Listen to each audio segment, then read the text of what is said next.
Regio.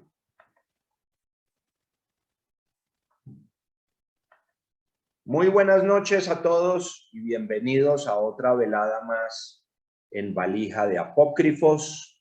Hoy nuevamente con un tema artístico y vinculado a nuestro mundo judío.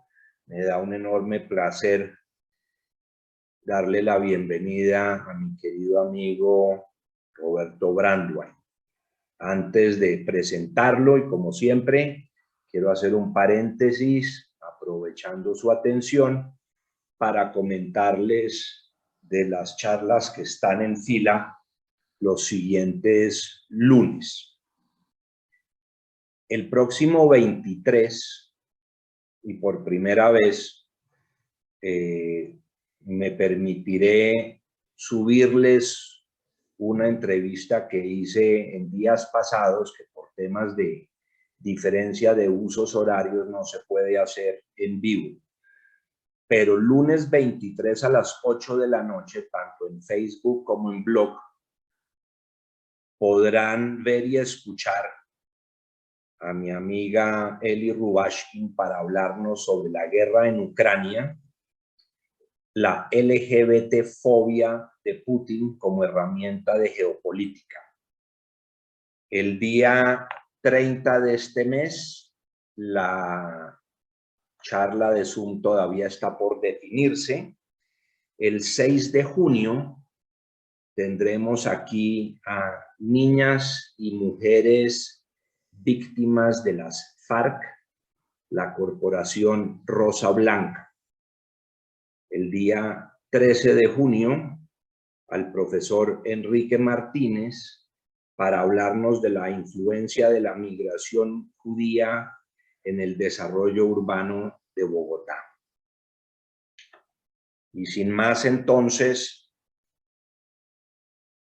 como decía, hoy tenemos a mi buen amigo Roberto Brandwein para hablarnos de tradición, arte y judaísmo. Roberto es modelo 1972, exalumno del Colegio Colombo Hebreo, con una licenciatura en música y un título en Relaciones Internacionales de la Universidad de Pensilvania, donde también tuve el gusto de ser su compañero, y mi hermana también, quien nos acompaña acá. Además de eso, tiene un título en Historia del Arte y de Europa del École du Louvre en Sorbonne. En Madrid tiene un máster en Técnica e Innovación en la Educación. Para él, el objetivo de su arte es comprender cómo los patrones, como la resiliencia, la solidaridad y la creatividad conducen a quienes se ven obligados a buscar en nuevas tierras para vivir. Ha expuesto, además de varios lugares en Colombia, en escenarios en Italia, en Holanda, en Venezuela, China, Estados Unidos, Japón, Mónaco, y personalmente también me da particular gusto poder decir que lo tuvimos hace 2 años en Limud, en Bogotá. También con nosotros se encuentra su curadora, la señora Piedad Casas, a quien le agradezco también su participación la noche de hoy.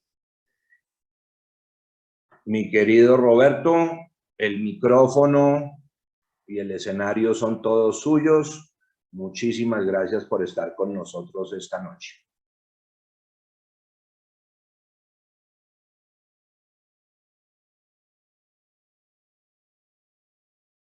Roberto, el micrófono. Ya.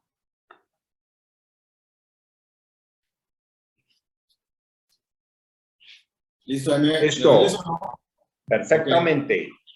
Okay. Súper. Y también, doña Piedad, usted también abra su micrófono y compartimos. Yo creo, pues buenas noches a todos y la verdad un placer, ya que la invitación para mí y para Piedad y ver tanta gente que así sea por Zoom, hacía tiempos no veíamos. Y yo creo ya que lo mejor es arrancar desde lo último que dijiste, desde el IMUD, que es el último punto que nos unió y que fue para nosotros, para mí fue una experiencia fabulosa, porque fue realmente después de un proceso de casi 8 años de trabajar la historia de mi familia, la historia de la inmigración de Polonia a Colombia desde un punto de vista artístico, de trabajarlo con piedad desde un punto de vista de curadora coach, en donde analizábamos, mirábamos las diferentes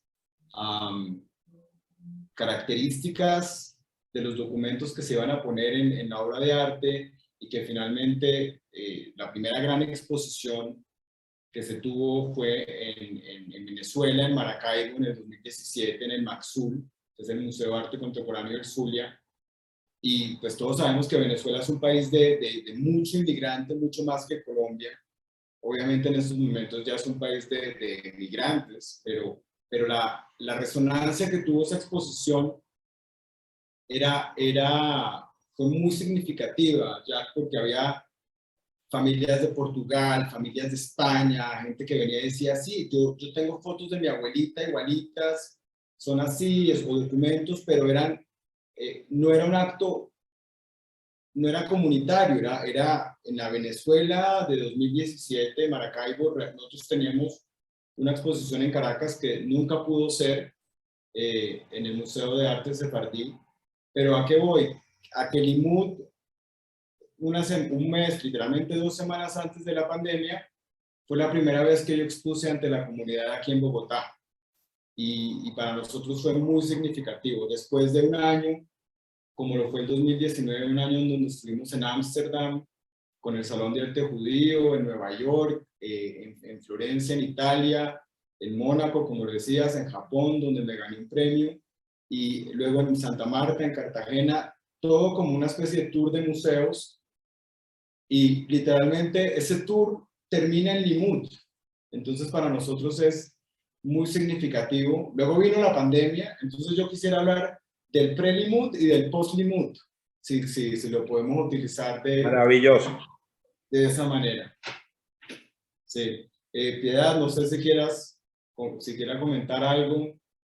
Bueno, Robert, agradecer primero la invitación a acompañarlos, y para mí es un placer estar con la comunidad y con el auditorio que tienen, porque es parte de lo que en estos 9 años Robert me ha invitado a soñar, y es cómo puede ser acogida en el entorno mismo de donde sale su obra por quienes lo han vivido y son una sensibilidad especialmente cercana a lo que trabaja Robert en su taller. Entonces, mil gracias, estoy feliz de esta reunión. Genial. Gracias a usted. Gracias, Piedad. Entonces, arranquemos. Ya no sé si ves el idioma, se está tratando de entrar, no me has dado entrada, pero es ahí donde va a compartir. O The Language Coach, no sé cómo, si aparece por ahí. No lo tengo. Ok, voy a intentar entrar otra vez, y si no, pues igual no pasa nada. Robert, en caso de que no lograra entrar, podemos utilizar la pared en donde están exhibidas en mi espacio sus obras, porque ahí tenemos obra de antes, del momento del Limud y de después. Total. Sí. Está entrando es su hermano. Ah, ok. Pero bueno, el Limud venía obra ya que había sido expuesta en una exposición individual en Santa Marta, en el Museo de Arte Contemporáneo, que queda en la Quinta de San Pedro Alejandrino. Casi 30 obras estuvimos exponiendo en julio y agosto del 2019. Y luego esa misma obra itineró y fue expuesta en el Museo de la Inquisición, en el Museo de la Inquisición en Cartagena. Ahora, es muy ahí ya voy a estar conectando. Es muy interesante, ahí ya conecté, creo.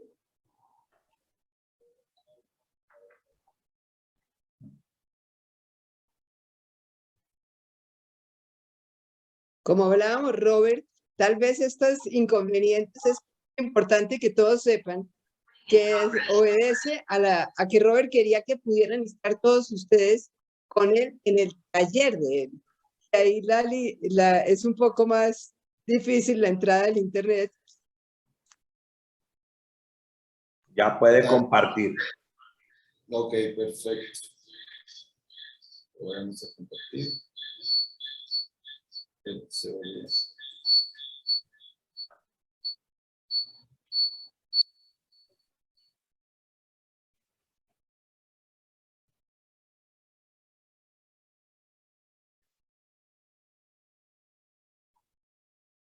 Pero bueno, lo importante es que se está sonando como un feedback, ¿no? Que si de repente, Roberto, si puede bajarle el volumen a la tablet. Capaz que eso es lo que está haciendo eco. Sí, no, lo tengo todo bajado, pero ya voy a bajarlo otro. Pero allá aparece. Ahí se ve perfecto. Perfecto. Voy a bajarle el volumen aquí. Listo.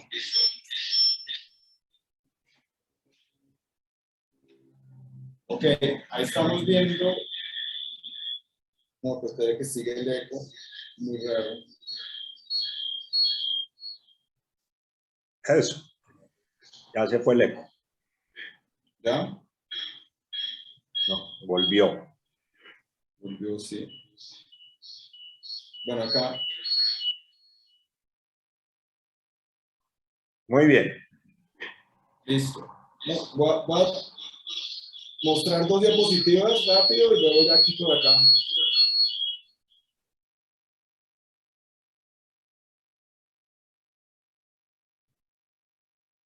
Ok. Listo. Bueno, ahí más fácil. Esas dos diapositivas, lo que quería mostrarles era como una especie de mosaico de toda la obra, de todo lo que fue ese transvenir del 2019, que fue un año increíble. Ese año arranca, Jack, nosotros entramos a una cuestión basada en Nueva York. En Estados Unidos hay 3 asociaciones de arte judío. Una en Nueva York, que es The Jewish Art Salon, una en Los Ángeles y una en Chicago. No, yo apliqué y entré a la de Nueva York y a través de ellos me invitan a participar en una exposición en Ámsterdam que es sobre la vida de Baruch Spinoza. Y nosotros decidimos concentrarnos en un aspecto importante, que es el hecho de que Baruch Spinoza era un inmigrante, mal que bien. Él salió de Portugal, ¿no? Expulsado, y se refugia en Holanda. Y utilizamos un cuadro donde está mi bisabuelo, que es un cuadro muy parecido a uno que está detrás de Piedad, donde utilizando pues, la historia de la inmigración de Polonia a Sudamérica, de mi familia, hacíamos como una especie de paralelo y fue como el punto de entrada a una participación muy activa en arte judío, que es una de las cosas que queremos hablar hoy, Jack, porque a mí me permitió, pues usted sabe que en la comunidad hay muchísimas personas que son artistas, pero me permitió compartir con otros artistas judíos de Estados Unidos y otras partes del mundo que hacen arte enfocado en la tradición y en el judaísmo, ¿no? No estamos hablando de arte decorativo, de mezuzot, no, estamos hablando de obra tanto digital como el lienzo, que explora la tradición y explora el judaísmo. Entonces, esa misma obra es la que eventualmente el estudio ABA en Florencia, en Italia, decide contratar. Llevamos siendo representados por ellos ya casi 3 años, también toda la pandemia. Y es la misma obra que es expuesta tanto en Santa Marta como en Cartagena, y es la obra que llega a Limut. Toda esta obra habla de inmigración, habla de resiliencia y habla de cómo tanto la familia sale de Polonia y llega a Sudamérica, y en Sudamérica todo lo que pasa estando acá. Pero luego llega Limut y es lo que decíamos, esta exposición ante la comunidad, y fue muy interesante ver cómo la reacción era muy diferente, la reacción en Santa Marta, la reacción en Cartagena y la reacción en Limut. Y luego ya viene la pandemia. Entonces, la obra que ustedes ven atrás es el resultado de el post-pandemia. Es decir, yo logré entrar a mi estudio nuevamente en septiembre del 2020. De esos 6 meses de encierro yo no pude venir a trabajar, y obviamente eso genera otro tipo de procesos en un artista. Y bueno, llegamos acá y literalmente hay una catarsis post-pandémica, por no decirlo de otra manera, y empezamos a trabajar esta obra que tiene mucho que ver con la parte mística, con el ritual, con como salir de esa oscuridad que nos daba la pandemia y regresar a un camino de luz. Alguna vez yo lo hablé con usted, Jack, la obra mía tiene mucho que ver con Tikkun Olam, con lograr restituir a través de mi arte, por lo menos, lograr liberar estas chispas de santidad, y que haya por lo menos algún tipo de restitución que yo logre hacer a través de mi arte. Entonces, esta obra ha tenido la gran fortuna de ser mostrada en Miami el año pasado. Ahí nos vimos con su hermana Mónica en septiembre, y pues con mucho orgullo, en cierta medida, ya le paso la ola a Piedad también, pero esta obra en estos momentos está siendo expuesta paralelo a la Bienal de Venecia en el European Cultural Center en el Rialto. La curadora de Miami nos llevó a esta exposición. Entonces, literalmente es como que post-Limut vino un periodo de introspección por la pandemia, pero hay esta explosión rojidorada que ustedes ven atrás, y ya esta explosión llega a Venecia. Esto es más o menos como lo que les quería contar a grosso modo, antes de ir a profundidad de los temas subyacentes, que es como es la participación en el Coney Conference on Jewish Arts que hubo en Madison, Wisconsin, hace un mes, que ahorita hablamos de eso a profundidad, y un Zoom que hubo con el Jewish Art Salon, con dos de los artistas judíos más importantes, como son Archie Rand y Richard McBee, pero ahorita hablamos de eso. Piedad. Bueno, Robert, yo creo que añadir la importancia que tiene el trabajo suyo con el collage y por qué fusiona, que nos contara un poquito por qué fusiona collage, óleo y a veces pinturas industriales. Es súper importante hablar que mucha de la obra está construida con transferencia de imagen, ¿no? Y al hacer esa transferencia de imagen de las fotografías, de los documentos, se va generando una técnica de collage, pero la idea es que hay un palimpsesto en las obras, hay una exploración. Entonces yo estoy constantemente indagando detrás del lienzo, raspando, pintando encima. Se genera una técnica mixta con óleo, con acrílico, con las fotografías, pero muchos de estas obras doradas que ustedes ven no es la minilla de oro, como se quisieran imaginar, sino es pintura industrial, es con spray.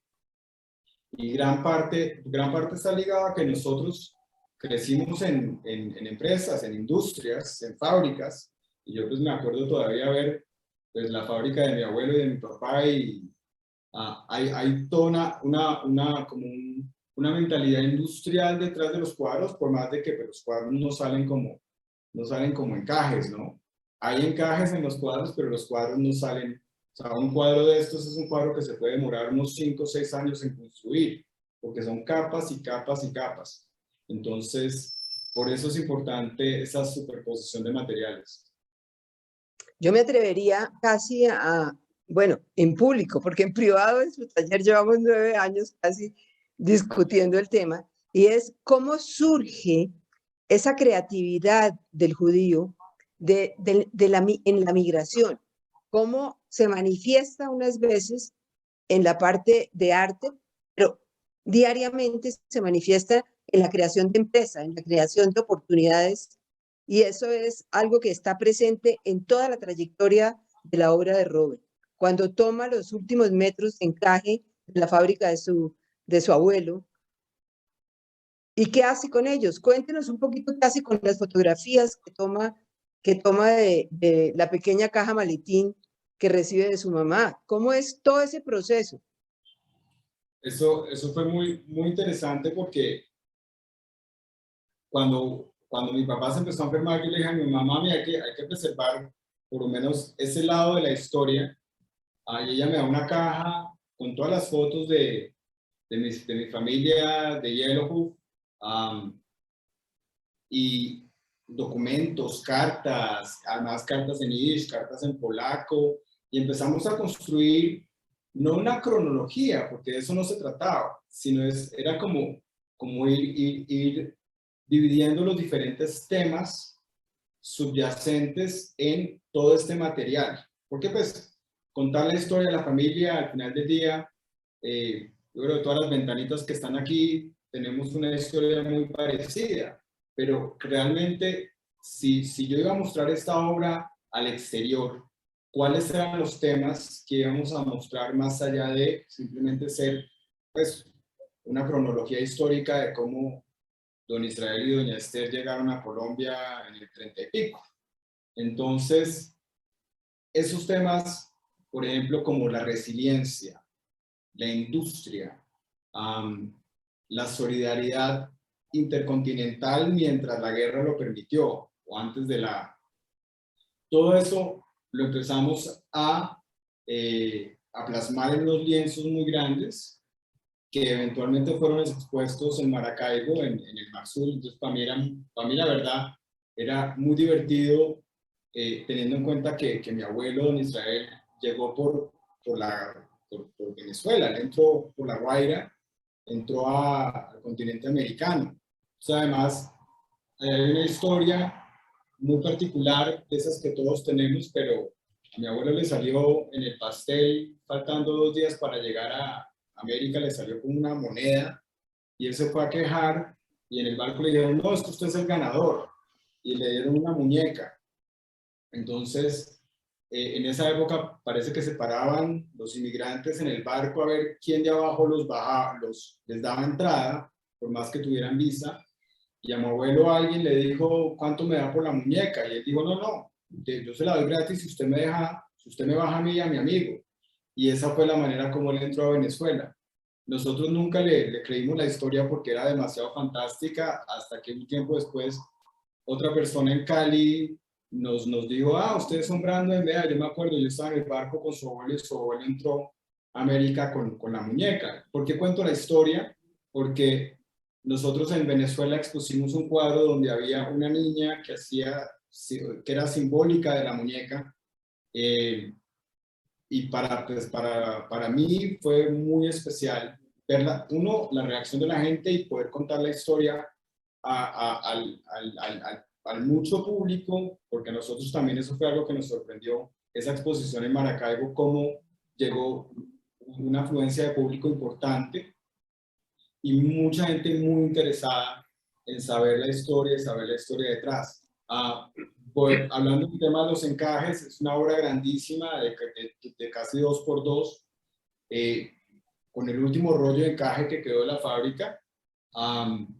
Y pues para mí había como una dosis de picardía exhibirla en Maracaibo también, juxtapuesta fotografías de mi abuelo, y de toda la familia, como fue armando su historia en Bogotá. Entonces, en cierta medida, volviendo a Limu Jack, pues mostrarlo ante la comunidad era como develar un mito, porque yo siempre le decía a Piedad, no, pues personalmente no me parece tan atractivo exponer la obra en la comunidad, y no fue sino hasta que usted vino al estudio Jack, que pues tomamos pues estuvimos charlando en esa posibilidad de mostrarlo en IMUD, porque usted decía, no, es que esta obra es muy importante porque le habla a todo el mundo. Entonces, eso personalmente me parece que es digno de resaltar. Tal cual. Hablemos un poquito de ese salto que se da después de recibir su premio en el Japón. Ok, y bueno, mencionemos el premio en Japón porque es muy particular. Por un lado, esta obra, la obra que fue llevada a Japón fue llevada por Studio ABA, por la galería en Italia, y en el Museo Metropolitano de Tokio, en el contexto de una exposición que tenía muchísimos salones. Había un salón dedicado a los artistas internacionales que fueron a esta exposición y eran los artistas japoneses con unos curadores quienes seleccionaron la obra ganadora dentro de los artistas internacionales que estaban ahí. Y pues salí yo seleccionado.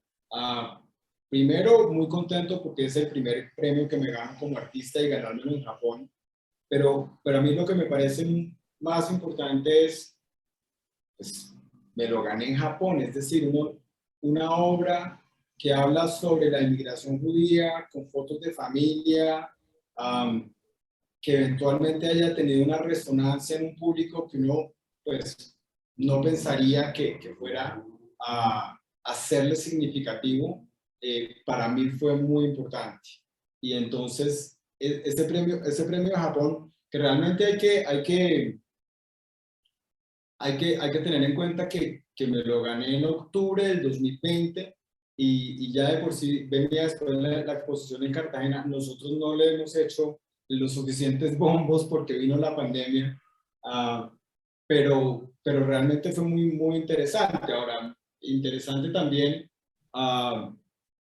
el discurso del curador que habló, obviamente en japonés, pero a mí me fueron traduciendo. Yo creo que me perdí mucho en la traducción, pero estos temas de migración, de familia, no importa donde uno esté, resuena.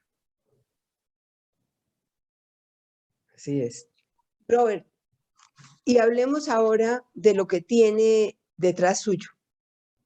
Okay. Vengamos al presente y empecemos, le pido que empecemos por el que usted llama mundo judío.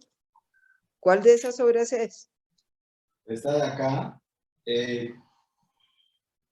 yo les mandaré las fotos a los participantes. Es una obra que juxtapone casi 200 fotografías de familia, pero en el centro hay un círculo de la Kabbalah, que es un círculo de Moisés Cordovero, de Safed del siglo XVI, en donde están las letras del nombre de Dios, las letras del alfabeto judío, en realidad, de la letra de todas, con su valor numérico, haciendo conexiones matemáticas, o sea, conexiones visuales entre unas y otras, pero alrededor de eso están todas estas fotografías y parece como un remolino. Es un cuadro que se ve como en completo movimiento, y es un cuadro que además, cuando llegó el momento de la exposición de Maracaibo, no estaba listo, porque faltaban unos ingredientes muy importantes, entre ellos este círculo de Cordovero, porque hay, después de Maracaibo, yo entro a estudiar mucho, pues, hasta donde es posible la Kabbalah, y a incorporar este misticismo dentro de la obra. Digo que hasta cierto punto porque pues, la Kabbalah tiene su respetico. Pero esta obra del mundo judío es muy significativa en estos momentos, y como ven, estas otras obras, con rojo, con dorado, tienen que ver mucho con ritual. Con rituales, obviamente, la investigación tiene mucho que ver con el ritual judío, con rituales, pero mucho tiene que ver con los rituales del Cohen, ¿no? Tanto en el desierto, en el Mishkan, ya cuando había el templo, ¿no? Pues arrancando por Aarón en el desierto, pero ya también, ya cuando había en el templo toda la boda, ¿no? Todos los trabajos del Cohen, y pues obviamente de una manera abstracta estamos tratando de plasmar estas diferentes líneas de texto que leemos nosotros en Yom Kippur, que son bastante interesantes y al mismo tiempo muy simbólicas. Fíjense lo interesante es, nos ha acercado Robert desde la parte como de la línea del tiempo de su obra y de la forma como él parte de una temática muy personal, muy íntima, muy familiar, pero también muy de la comunidad judía, y de ahí que era un poquito la reticencia de él, porque decía, yo a veces le peleo porque le falta un poco más de pedantería a Robert, de ser más creído, porque a veces me parece que no se da el gran lugar que ya Robert tiene. Y en eso está también cómo él, en un momento dado, empieza a modificar sus propias obras. Esto es una cosa de cómo él se mira con una mirada autocrítica y ingresa y puede llegar a tomar años. Por eso habla de que no estaba lista esta obra para Maracaibo, pero han pasado muchos años, porque Robert, uno llega al taller y cree que ya terminó unas obras. Cuando entro a hacer una visita crítica al taller, y me encuentro con que, ¿dónde está tal obra? Es, ¿cómo es que me dice? Misterios, Sorpresas del jefe.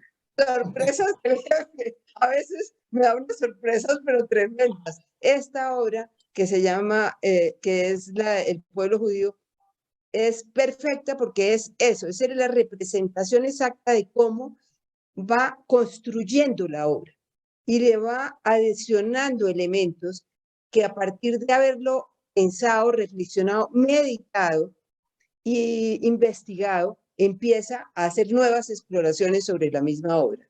Un día hicimos un ejercicio, Robert, ¿se acuerda en su taller? Y le dije, hagamos de cuenta y caso que llevamos su obra a un taller de restauración y lo ponemos a rayos X, pero aquí es fácil, vamos a ponerlo contra la ventana y empezamos a tener el placer de ver su obra, las capas que había cuando las mirábamos a trasluz, ¿no? Total. ¿Cómo es el tiempo en su obra, el tiempo de creación, Robert? Es una pregunta compleja porque hay obra que pareciera ser muy inmediata, pero una obra puede tomar 5 a 6 años en ser construida, porque son fotografías que se ponen, luego se pinta encima, se ponen otras fotografías, se esconde el cuadro, se vuelve a revisar, se corta un pedazo, se pinta encima, se raspa, se escribe,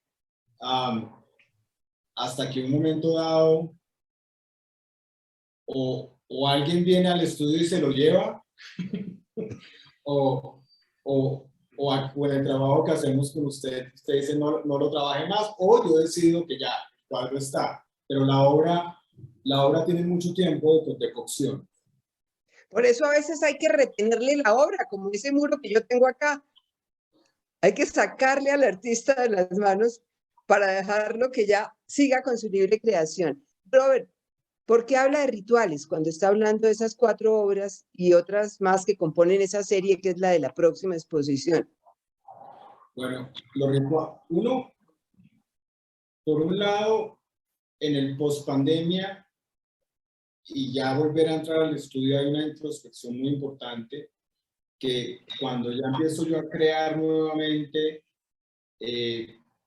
hay literalmente un giro hacia la abstracción, pero hay una música detrás de cada uno de estos cuadros. Estos cuadros, fuera de ser un cuadro, hay una composición musical que los acompaña, que eventualmente la persona que va a poder asistir a la exposición oye con un QR, va a oír la música. Entonces, estamos en ese trabajo. Y el aspecto ritual, hay una cuestión muy importante que es, cada ritual tiene un orden, cada ritual tiene una serie de pasos. Y para mí empezar a pintar después de la pandemia no fue como, o sea, primero llegar a mi estudio y ver que La mitad de los locales que estaban alrededor ya estaban cerrados, clausurados, quebrados. Era un ambiente un poquito lúgubre y yo realmente no quería pues, caer en esa trampa de la oscuridad post-pandémica. Y entonces para mí fue un acto de disciplina empezar a pintar estos cuadros y tratar de literalmente generar pasos para poder pintar cada uno o pintar la serie.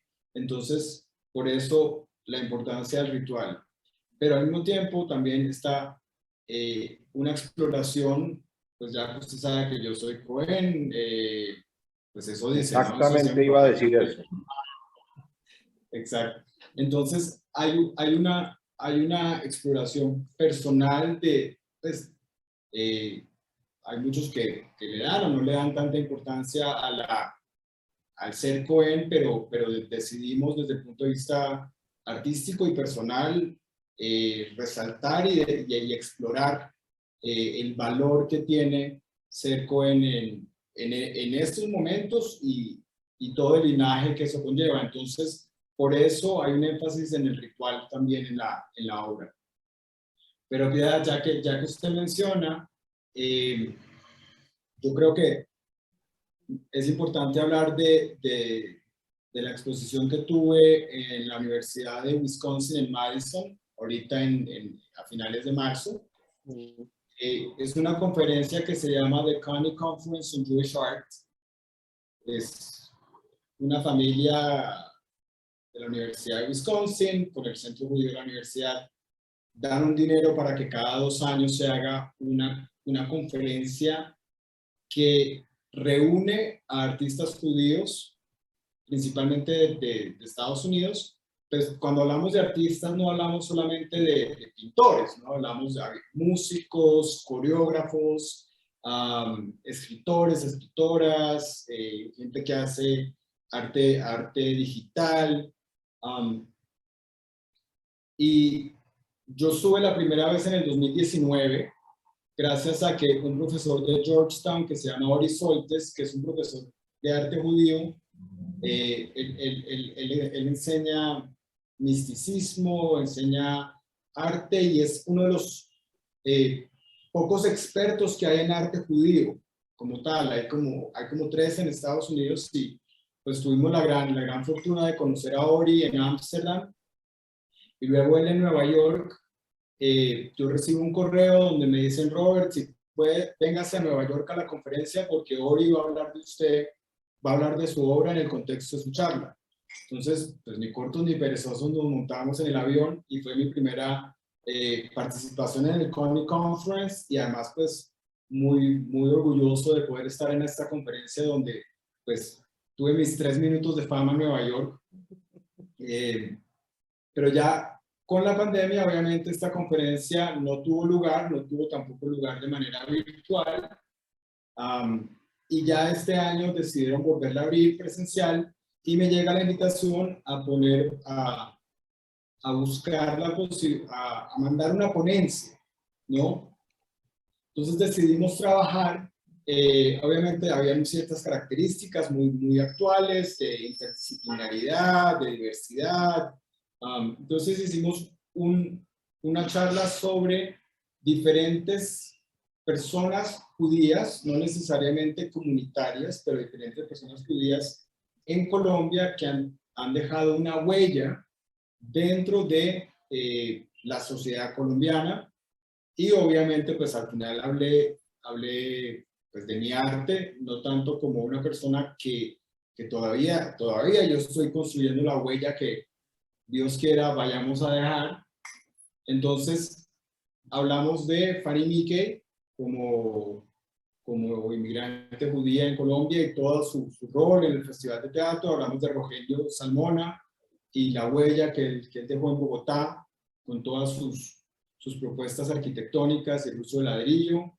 Hablamos también de Felisa Burstyn y cómo Felisa Burstyn fue una pionera en el arte moderno colombiano, tanto así pues que Marta Traba hablaba de ella y escribía sobre ella. Hablamos de Lidia Sut también, que además pues Piedad tuvo muchos años de trabajo con Lidia, y además pues Lidia es prima de otro compañero nuestro, Jack, de Roy, y pues al final hablé de mí en un contexto de artistas judíos y gringos, y para mí tuvo varias cosas muy positivas. Uno, la participación, es decir, en el Q&A, en las preguntas y respuestas, o sea, uno tenía media hora para hablar y para las preguntas y respuestas, pero yo siempre procuro terminar y eventualmente vamos a terminar también en 5 minutos como para dejar un buen rango para preguntas y respuestas. Y siempre hubo muchísima participación, pero apenas terminé la ponencia también mucha gente se me acercó y o sea, había mucha inquietud. Pero por otro lado, también para mí fue muy interesante estar en un lugar donde se reunían artistas judíos de diferentes disciplinas, pero el énfasis era en lo judío de su arte, pero no estamos hablando de lo religioso, sino en cómo el arte era una de las maneras para aproximarse al judaísmo, a la tradición. Entonces, pues había de todo, ¿no? Había de todo, había bailarines, coreógrafos, entonces también el discurso actual, muy de compartimientos, es decir, la mayoría de los artistas se presentaban como yo soy I am a queer Ashkenazi. Se le fue la onda. Bueno, mientras se conecta otra vez, si quieres, hablemos un poco de la importancia que tiene esa obra, esa forma como Robert está articulando sentido. Este mundo. Ya. ¿Roberto Sí, escucha? se me cayó un poquito. Sí. Sí, yo lo soy. ¿Ustedes me oyen o no? Sí, ahora lo sí, estamos viendo. Se me cayó el internet. Ok, súper. Pero básicamente, pues quiero cerrar con la participación tanto en la exposición, en la charla que dimos en Wisconsin, como el Zoom que tuvimos con el Jewish Art Salon, con estos dos artistas judíos americanos que son muy importantes, Richard McBee y Archie Rand, que son artistas que han expuesto, o sea, su obra ha sido comisionada para sinagogas, pero no es arte, vuelvo y les digo, no son mezuzot, no son kippot, es arte que representa la tradición, pero dentro de ciertos boundaries del judaísmo. Y termino con el gran orgullo de decirles que en la segunda edición del libro sobre arte judío que va a publicar el profesor Boris Soltes, pues ahí estamos incluidos. Entonces, eso es un motivo de gran orgullo y apenas salga publicado ya procuraré una copia para usted y para los que quieran. Muchas gracias, Roberto. Quisiera comenzar con un comentario e invitación a usted. Para quienes no conocen su obra y para quienes están aquí con nosotros y no la logran apreciar con todo el detalle que amerita, a mí me fascinaría y me daría mucho gusto y me sería de gran honor poder tener de usted un artículo con fotos de su obra a través de los años para que todos puedan gozar de esa versatilidad y puedan apreciar el detalle, porque aquí en esta pantalla nos falta llegar a ese detalle y gozarlo como su obra merece. Entonces me gustaría enormemente invitarlo a que complemente esta charla con un artículo y lo llenamos de imágenes que van desde lo que tiene usted a sus espaldas y lo que tiene doña Piedad detrás, que son obras diferentes, son texturas diferentes, son conceptos diferentes y pues personalmente me han gustado todas. Entonces me gustaría que todos también lo sepan gozar. La invitación aceptada y bien recibida. Aquí literalmente, pues sí, tuvimos problemas técnicos con la presentación, pero eso es lo de menos. Realmente lo que queríamos lograr era invitar a la gente a poder estar en el taller, a estar en el espacio pues donde yo trabajo, donde constantemente estoy viendo la obra, y Piedad también, pues esto es la sala de la casa de Piedad, y ella tiene el muro Brandwein, entonces ella también quería pues invitarnos a la casa de ella a que Pues, vean cómo es convivir con mi obra. Hay por la distancia del computador. La invitación que usted me hace, Jack, hará justicia a aquellos que quieran ver la obra desde mucho más cerca y no, súper bien recibida. gracias. Gracias. Pues la puesta en escena de su presentación así en su taller me ha parecido formidable, muy bonito. A Piedad, por favor, y abro el foro a preguntas, comentarios. Escuchémoslos. También quería decirles que en pequeños comités, con mucho gusto les hago visita guiada acá a mi casa. Será un placer, pero no es un espacio muy grande, pero me encantará que puedan ver y conversar y tomarnos un tecito, un cafecito en torno a la obra de Roberto. Aprovechen el momento para compartir, si les parece, en el chat, y obviamente Roberto, cuando me comparta el artículo, toda la información de contacto, la dirección del taller, website y demás, ¿no? Total, todos los datos van a estar ahí, website, Instagram, taller, contacto, todo. No sé si hay preguntas en el chat. Yo desde aquí no alcanzo a ver el chat, Jack, pero... Yo tengo una pregunta que quizá no muchos me vayan a entender, pero seguramente usted sí. ¿Por qué le dio por pasarse al rojo?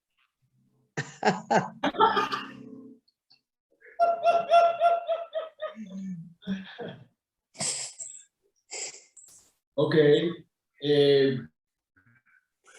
Nunca. Siempre vamos a mantener el verde en el corazón. Sí, pero el rojo claramente es un color que en contraste con el dorado realmente transmite el ritual como tal, sobre todo si nos ponemos en el contexto, Jack, que el momento en donde esta obra fue creada, que es septiembre del 2020 hasta hoy, esa transformación post pandemia, genera una tensión, o sea, literalmente una tensión, un contraste que queremos lograr, y el rojo pues fue el color que salió, o sea, que realmente traduce de mejor manera ese contraste, esa tensión, ese ritual que yo quiero transmitir. Entonces, el Deportivo Cali seguirá en nuestro corazón, pero el rojo está en los cuadros. Cuando usted hablaba de la Avoda como Cohen, ¿no? A mí lo que se me vino a la mente es lo sanguinario que debía ser ese templo. Ese templo, yo creo, hay un escritor iraní que se llama Reza Paslan, creo, si no estoy equivocado. Hay un libro de él escribe mucho, incluso creo que en la National Geographic tiene una serie de documentales sobre Dios en las diferentes religiones. Y hay un libro sobre Jesús que se llama... pero él tiene una descripción del segundo templo, donde lo que usted dice es O sea, está perfectamente descrito, esos sacrificios constantes. Por eso era toda esa cantidad de incienso, porque ese incienso era para cubrir ese olor a, sí, a vaca muerta, porque ¿qué Tal otro? cual. Sí, entonces por ahí, sí, ese rojo habla un poquito del sacrificio, pero no es el twist que le queremos dar. No es el twist que le queremos dar, pero sí tiene algo de eso. Jack, pero también si tú te acercas al color, fíjate que no solo es el rojo del sacrificio, de la sangre o de la violencia, sino que también es el color de vida.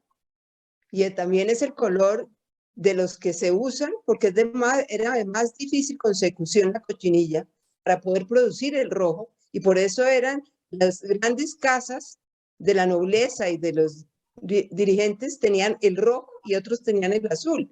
Entonces, fíjate que de alguna manera, eso que dice Robert me consta, porque a veces uno llega y hace esas preguntas al llegar al taller, y él simplemente dice, así lo sentí.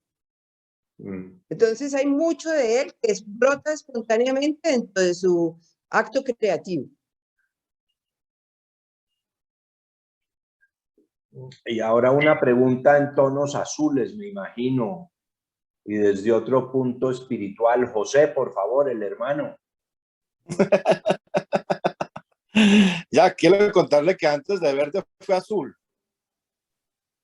Mi hermano era hincha azul. Íbamos al campín con mi papá y éramos los tres hinchas de Millonarios. No sé cuándo se pasó al verde y ahorita sé que se pasó al rojo. Especies Entonces, evolucionan. Evoluciona. Ya, gracias por esta charla. No sabía que mi hermano era tan famoso. Estoy de acuerdo con Piedad que debería ponerse un poquito más creído, o sea, darse a notar más. Ahorita me acaba de dar cuenta lo famoso que es mi hermano y no había caído en cuenta que hasta un premio de Japón tiene. Pero bueno, la pregunta que quería hacerle a Roberto, usted habla muy fuertemente del proceso de la pospandemia. En ese proceso de la pospandemia, papá muere. La muerte de papá tiene algo que ver en esa evolución de su obra. Siento que hay algo ahí que representa mucho a papá, o sea, o me equivoco. Bueno, es una muy buena pregunta. Yo creo que me va a dejar pensando, porque papi muere papi muere el 14 de marzo del 2020.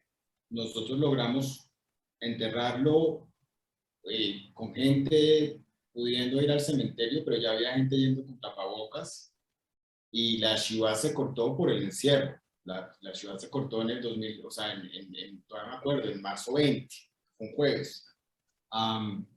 Y de ahí pasaron 6 meses hasta que yo pude entrar nuevamente al estudio. Claramente a nivel consciente o a nivel inconsciente debe haber un diálogo con papá.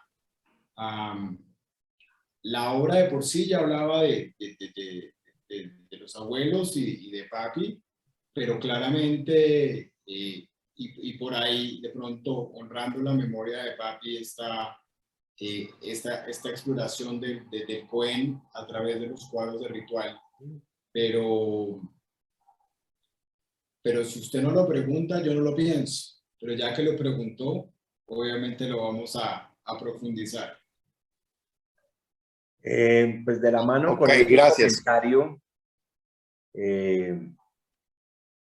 pues ya que José hizo la pregunta, dentro de los slides, el collage de fotos que presentó, había uno de Limud y me dio gusto ver ahí a mi señora madre. Ese fue el último día que yo vi a mi mamá bien. Wow. Porque ella el día siguiente regresó a Miami y no la volví a ver durante 10 meses de pandemia y fui ya a acompañarla en sus últimos días. Así que esa foto que usted tiene ahí es la última en que mi mamá está bien. Entonces, con más razón, el IMUT de 2020 tiene un gran simbolismo tanto para usted como para mí. Ha sido un muy buen punto de partida para la charla de hoy. Y además me encanta que haya el poquito tiempo que logramos mostrar, porque si no logramos controlar el eco, que se haya dado cuenta. Yo me di cuenta cuando estábamos revisando, yo me di cuenta que su mamá estaba ahí y dije, no, que, o sea, muy especial. Además de paso, que su mamá siempre fue una persona muy especial y muy especial conmigo. Pero bueno, le prometo que incluyo esa foto en el artículo además, pero porque es... siempre su mamá fue, y me acuerdo que ella vino aquí al taller, Sí. muy, la palabra es muy respetuosa y muy inquieta desde el punto de vista intelectual con todo mi trabajo artístico, desde la música, desde que yo iba a la casa de ustedes a practicar piano, a todo el trabajo artístico, siempre que nos encontrábamos, siempre me hacía unas preguntas muy de esas que lo ponen uno a pensar. Entonces, sí, me encanta que su mamá haya estado en la foto y pues me da mucha pena que haya sido el último día que la haya visto bien, pero pues, afortunadamente estuvo ahí y logramos compartir. Sí, así es. Prepárese para hacer una charla sobre jingles ahora. Jingles. Ok. Ahora que hablaba de música, también puede hablarnos de jingles. Preguntas, estimado público. A ver, yo miro el chat. En el chat. Bueno, Roberto, Piedad, unas palabras para cerrar, por favor. Bueno, yo me tomo la palabra para decir que es fascinante la cohesión que logra este evento y que logras con todos los eventos que haces. Porque además en ese evento del 2020, si recuerdan, Robert exhibió dos grandes puertas que habían venido estando en las exposiciones internacionales, en las exposiciones en Santa Marta y en Cartagena, en el antiguo Palacio de la Inquisición. Y realmente creo que se fueron después, fueron vendidas, dos obras maravillosas, pero simboliza muchísimo que Robert abre puertas y creo que cuando se reúnen ustedes todavía abren más puertas hacia dimensiones muy especiales. Entonces, Gracias. espero verlos por acá. Roberto, por favor. Bueno, agradecerles a todos la presencia. Veo que se unió bastante gente y gente que no veía hace mucho tiempo. Jack, como siempre, mil gracias por la invitación. Siempre estos espacios no solamente son muy valiosos, sino tienen pues, un alto nivel de inquietud. Es decir, las preguntas, las observaciones, siempre es muy agradable charlar con usted, Jack. Entonces, para mí fue muy chévere la invitación y que Beata haya podido acompañarnos. Y bueno, veo también ahí gente de la familia y gente de la comunidad que no veía hace mucho rato. Entonces, pues me encanta poder haber compartido. Y ya que Piedad habla de las puertas, terminar con, no quiero sonar cliché, las puertas de mi estudio están abiertas para todos los que quieran visitarlo, pero además estas puertas, que son dos cuadros que se llaman Luria 1 y Luria 2, que hacen homenaje a Isaac Luria, el cabalista, pues para mí tienen un valor y lo vamos a poner en el artículo. El hecho de que un artista judío haya tenido una exposición en el Museo de la Inquisición de Cartagena, en cierta manera estamos haciendo una especie de exorcismo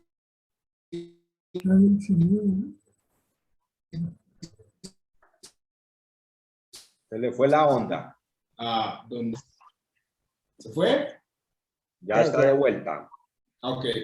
Pero ya. No, estábamos hablando de las puertas que en el Museo de la Inquisición pues se hizo mal que hubiera un exorcismo.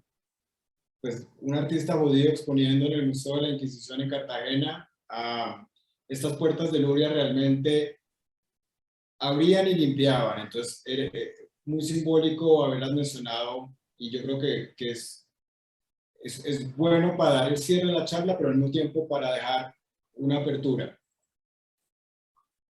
Por favor, mándeme todos los datos de contacto, website y demás para incluirlos en el video que publicaré el día miércoles. Para que esté ahí de una vez. Muchísimas gracias. Gracias, A usted, Jackie. mil gracias, que me da un gustazo verla. Bueno, trataré de estar todos los lunes. Me han Delicioso. dicho que tienes artículos muy interesantes. Muy querida, Es que muchísimas gracias. No tenía la manera de entrar, ya tengo, pues. Excelente, me alegra mucho. Usted tiene que cuidar esa pared que tiene detrás suya, que su hijo se la va a convertir en un cuadro. Tengo un tríptico detrás de esta pared de la primera parte cuando empezó. Maravilloso. Lo más lindo. Enhorabuena, la felicito. La felicito, doña Gracias, Berta. gracias. A todos ustedes, muchísimas gracias. El próximo lunes 23 estará subido el video del conversatorio con Eli Rubashkin, la guerra en Ucrania, LGBT-fobia de Putin como herramienta de geopolítica. El 30 está por definir y el 6 de junio nos vemos para escuchar a las mujeres de Corporación Rosa Blanca para hablar de sus experiencias como víctimas de las FARC. Muchísimas gracias a todos y una feliz noche. Muchas gracias. Muchas gracias, Roberto. Gracias, muchas Gracias, gracias. Piedad. Gracias, Berta. Qué Gracias, rico verte. Roberto. Un abrazo para todos.